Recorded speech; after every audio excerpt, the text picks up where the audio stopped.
introduce yourself, sir, and we're going to talk about what you do. Fantastic.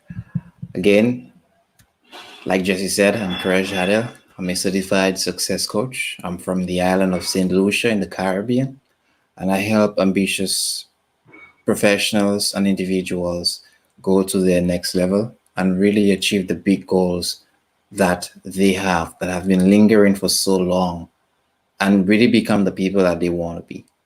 And we live in a world where there is so much fear, there is so much panic that's perpetuated. And yes, a lot of it may seem external, but an even bigger boulder is inside of us. Doubts, worries, reasons why we can't achieve certain things, stories from our childhood past, and generally, that is what I do, and that is what I help people with. So it's a pleasure to be on, Jesse, and I really look forward to adding value to all the listeners and all the viewers here. That's fantastic. Uh, the world we live in right now is insane. Nobody that's alive currently has had this happen realistically to them unless they've been in like a war zone where they had to be locked up in their homes, basically. When we look at the world the way it is now, and even compared to what it was 2-3 months ago, it's changed so much that people are just standing still. They're afraid to move forward with anything. And that's kind of what the podcast is about right now, is how do people break free from what they think that they're supposed to be in society to this major shift that we have coming, because this is going to create an even more major shift. If you're working from home and you work for a bank, why would the bank ever rent a building for you to work in again as a banker or an accountant? How are people going to adjust to that shift and thrive moving forward? Yeah, yeah. And you really hit a good point there because, and I was just speaking on this on another show a couple of days ago, it's happening. The unprecedented change and the consequence of the new normal, if you will. I mean, you mentioned banks and really having buildings for employees to really traditionally go have their day-to-days, and how that even now is becoming a thing of the past. One, because companies are realizing that now with the force restriction that we have, it's actually possible to go virtual almost fully, and that really, on one end, you need to sustain the livelihoods of individuals, but companies look at their bottom line. And now rent, the expense of rent, it is a noticeable bill, and really, so that's one end of it, the crisis that we're in. Secondly, it's automation and the speed of advancement of technology. Look at Zoom. Zoom went from 10 million monthly users to 200 million, right? So that goes to show you the scale of demand that is there to be met. And I can assure you a lot of those who transitioned, whether they're educational institutions or whether they're businesses, whether they're startups, whether they're just individuals, freelancers, the whole gamut, a lot of them, they're not going back, So there is a vast change and people need to be prepared. And while a lot of people may go back to their normal routines, it won't be the same. And on a company level, that is obvious. On an individual level, we need to prepare for that as well. We need to prepare to really just accept change, because it is not everything that we can control. And maybe you get retrenched, for example. You may not have direct control over that, but you could be proactive as to what is next and what is next for you as an individual. So yes, you're correct. It's a very interesting phenomenon, and the current crisis, whenever you're listening to this or watching, obviously will accelerate it. That makes sense. From my point of view, I'm in the entertainment industry. That's what I've done for years and years and years. And a lot of people think that the entertainment industry is going to come back snap like that when everything opens back up. I'm of the other side, where I don't think that job that I had is even going to be there. Who's going to want to be in a group of 200 people, 500 people, when they could get sick? And why would you go into that situation other than personal freedom? Mm-hmm. When you look at people and how they hold themselves back, can you talk about? You said you had a one sheet style thing that had 10 points. where to help people break free. Can you talk about each of those points? And maybe that's what we go through. Is that doable? Yeah. So just give me one or two for now, and if they're good, we'll keep going through them. Okay. Now, a couple of small things there in Okay. your question. It was a bit late, and I want to touch on them individually. Okay. One of them is that going back to the new normal and certain jobs, you mentioned the entertainment industry like yours, being not existent. A lot of them will still be there, but the thing is, the value that we assign to a lot of those roles will change. Companies may decide that, hey, we don't need certain staff anymore, or the entire business model may pivot to avoid a situation like this. Yep. And that is something on an individual level you have to prepare for. It's not about sounding negative, sounding bad. You have to know it in advance so that you could decide what's next for you, or just reassess your entire situation altogether. And it is that proactiveness that allows you to take responsibility for the situation and not just be a part of it or a cog in the wheel, if you may. So that's one end of it. Secondly, the other thing is that really, you mentioned my checklist. And Yeah. yes, I do have a checklist that we're having a slight issue of the video, but I'm on stream. That's okay. I mentioned. I can still hear you. Okay, ladies and gentlemen, Crage has somehow disappeared from the stream. I'm not sure where he went, and I think he's coming back. We're going to try anyway. Are you back, good sir? I'm right here. I'm there. So I have audio on Crage. We're going to get camera in a few seconds, but isn't this the wonder of live streaming, everybody?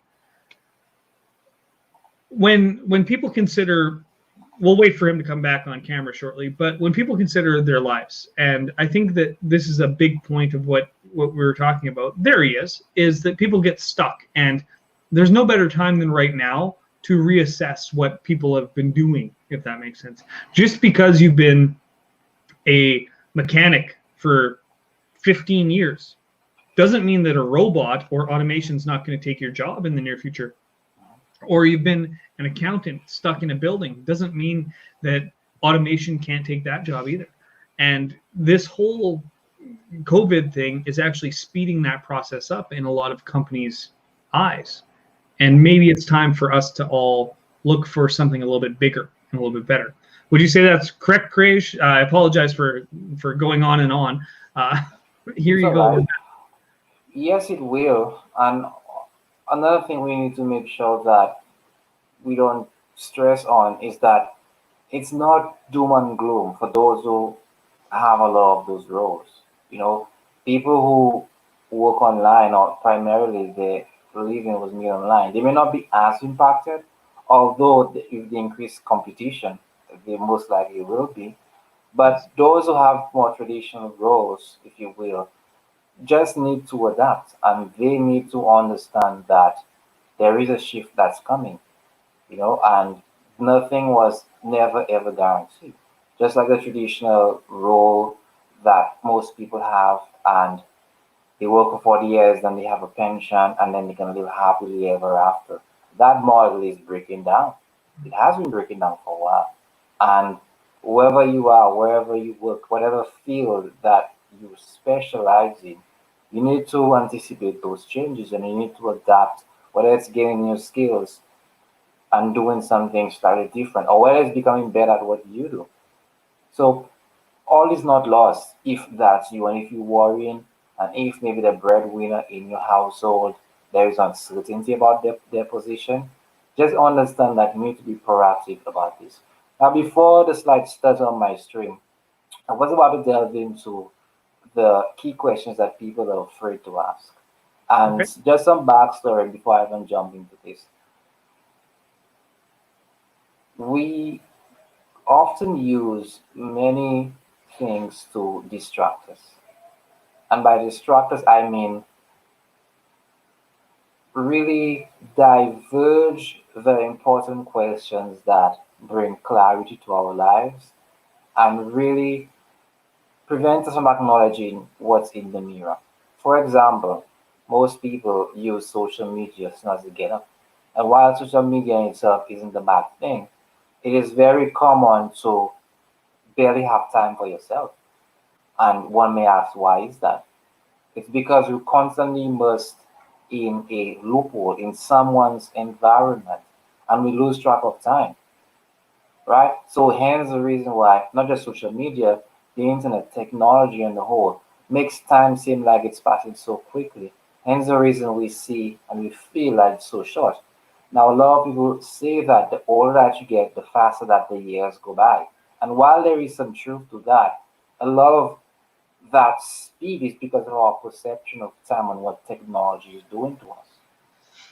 Now, to be more specific here, and with that said, one of the things that we really are afraid to ask, and we use technology and all the things that we accumulate as really crutches to avoid, is what are we afraid of? And if you're listening or watching, get out a sheet of paper and a pen and let's do this exercise together. You may not complete it because of the time limit we have here, but I want this to be an interactive process. And we all have fears, and there are things that really, really bother us. It could be from the past, relationships, conflicts. It could be things that we want, situations that we're about to face but we don't look forward to. And bringing those to fore really allows us to get clear as to what's most important. Why do we feel the way that we feel right now? And what is still unresolved? So acknowledging the things that we're afraid of and the things that are actually causing us to procrastinate really is a good step in the Okay. right direction. And the beautiful thing about technology is all the access that we have and all the mass media, how fast it is to spread information across various media. And that's wonderful. However, we've become so disconnected if we as people, right? What really motivates us? What life do we really want to live? What do you want to be in the next 5 years? Where do we see ourselves being? What is our vision for ourselves and for our children? Now, most of us may retort and may say that I know this, but really, do you? Right? Or have you taken the time to really find out or really just get clear on it? And it is in times of pain where most people get in touch with that place. In the book entitled The Five Regrets of Dying, one of the core regrets, one of the big regrets in there is that we don't live the lives that we meant. We're afraid to live the lives that we really wanted to live. And most people are so distracted, they're not even in touch with themselves and they're not even in touch with who it is that they really are becoming because Yep. we're changing and also we're We've lost Krish once again. However, when he comes back on, I just fear holds everyone back. I think is what Krish is saying. And if we don't get him back on, there he is. He's coming back. There we go. We just lost you again, Krish. Are you when you come back? I think what you were saying was about fear and how it really holds us back. Mhm. And we can go just audio if you want. Uh, And we're constantly being influenced by new stimuli, and that is affecting how we see ourselves. So that process has to be continuous. So, like I was saying, one of the first questions is to list out the things that we're afraid of. What's really bothering us on the inside? And one of the worst habits that we could have, and I wrote a post recently on this, is actually checking our phones in the morning. Someone's agenda is in our face all the time. Have you ever gotten a notification of someone posting in a Facebook group that you actually just don't know about? Right? Have you ever gotten a notification of your client emailing you? Right? And it's the wee hours of the morning. yep. So it is that disconnection that we really must seek to address. And also, more importantly, we really need to take the time to introspect and really get clear as to what is it that we really are afraid of. So that's one. And for the brevity of this segment, I will just list another one. And Sure. it is really, where do we see, what life do we want to live when we grow older? When you're on your deathbed, 80, 100, however old you live up to, what story would you want your eulogy to say? What would you want your life story to be? And most people, the first thing that they see when they hear this is that they're too young. But when are you too old then? And really, you don't know how long you have left. And when we really acknowledge what our lives should look like, it is only then that we really see whether our actions are moving towards that desired outcome. And it is only then that we really see whether we're acting in accordance to the visions that we have long term. Hmm. And most of the ills that people have is really focusing on problems, focusing on issues that really in the long run won't matter as much. So having this vision from the back, looking in, really helps us put our current selves, our current actions, and our current outcomes in perspective. So that's the second one. And just to wrap up that point, what I want to say in addition is that it's so important to have a vision for yourself. And that vision is different from each, is different for everybody. So Jesse's vision for himself, where he really see himself being, being at his peak, being fulfilled, being happy, is different from mine. Hmm. And that's fine. And the bad thing about technology, especially, it trains us to look to others for answers, and we're never looking truly at ourselves. Yep. So generally, that is a lot of what I help clients really get back in touch with, and it is what everybody can do and should do, because it's only when you're really acting from there you're truly in touch with what fulfills you. Okay. Otherwise, most of the time, we basically live in other people's lives. That makes sense. Sometimes there's an old statement, keeping up with the Joneses, if that makes sense. And I'm not sure if you have it where you are, but it's where you're trying to keep up with everybody else's life while trying to live your own. And then you just can't do it because everybody else is always something a little bit better, a little bit better. And you're trying to live somebody else's life. So, yeah. Um, we are going to we've went about 20 minutes so far. So I never got into where can people find you for coaching and stuff like that. Well, it's easy to find me, Okay. and I discussed with Jesse prior to coming on. I really wanted to do something for you guys that was special, and it was really a pleasure being here. And for those of you who really want help, for those of you who really just, you're moved and you're hurting in many particular ways, worries, anxieties, I have a few gifts that I have for you. One of them is a mini bounce back fast course.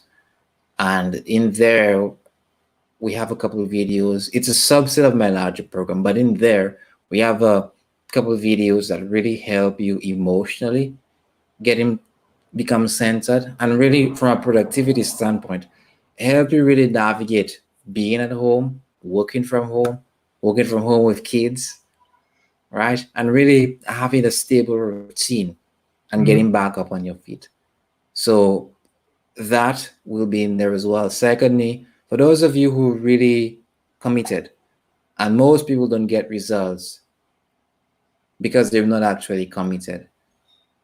And the simple way I like to put this is that most people don't get results that even if they want to, but once you're committed, the how doesn't matter. You will find it. So if you feel like you're at that point and you really just want the correct instruction, I do offer a 30-minute consultation call. I call it the breakthrough session. and you could access that as well. And thirdly, like Jesse hinted and I started speaking on, and I did mention 2 of those questions. I have a worksheet. We have a worksheet where we have 10 of those questions, and it really helps you get clarity on the current situation and really where you really want to go forward. And if you want to work with me personally and you really want to learn more, we could speak about that on our session as well. The URL to access all of these will be couragehealth.com/Jesse. And in there, you would simply enter your email and everything will be emailed to you. Again, if you want to reach me directly via email, it's couragehealth@gmail.com. And all that information will be in Jesse's show notes, whichever Somewhere platform that you down there. It's somewhere, right? whichever platform that you listen to or watch this. So again, to wrap up my end, I'm thankful for being on, and I hope that from what we've spoken about, as short as it was, you take one action. And we have the tendency to overwhelm ourselves with new information and to mentally, dance in there. But I want action. I want you to do something, even if it's small, so do something, even if it's small. And please, it's free. And for those of you really committed and you want a way out, and you just believe that you have so many things holding you back, take advantage of the free offer. Thank you so much. So before we actually end, by the way, thank you for the free gifts for all the watchers and listeners. Before we end, there's 2 questions I always ask everybody. And normally I start the interview with them, with one of them. But if you could choose, it's the question of the week, the icebreaker, as I call it. And it's supposed to be funny. So let's have some fun too, not just be so serious. If you could choose to be any animal in the world, what animal would you choose to be? I would say a lion. You're the second guy that said that today. Yeah, for me, I mean, it's always good to conquer. For me, it's representative of challenges and just life. You don't need to be aggressive or like you just said, serious all the time. But at the same time, you need to tackle your goals, your dreams with a level of aggression to really make them a reality. So that's mine. I don't know. What is yours, by the way? I don't know if I would be an actual. I would choose like a fictional animal. I'd probably be like a dragon or something, but they don't really exist. So how do you do that, right? Most likely a bear, probably like a brown bear type thing. Anyway, they're calm and they're kind of majestic. The last question I have for you, it's the one I always end on. And other than this interview, what's one thing you've done today to make yourself happy? Not anybody else, yourself. Write in my journal and really get clear as to what is most important to me and what it is that I want out of this life. Seneca says, art is long, but life is short. And a lot of the activity that we do, a lot of these things that we do throughout the day, a lot of the stresses, the worries, it's not really in perspective. So for me, mine was really journaling, and I advise anybody to do it and just taking some time, write now what you're thankful for, write now your goals, rewriting them, what is it that you want and why you want them. For me, it might sound simple, but just that one activity for me really makes things a lot easier. So that'll be mine. That makes sense. Ladies and gentlemen, we are going to end the show. I want to thank you very much for being here, Courage.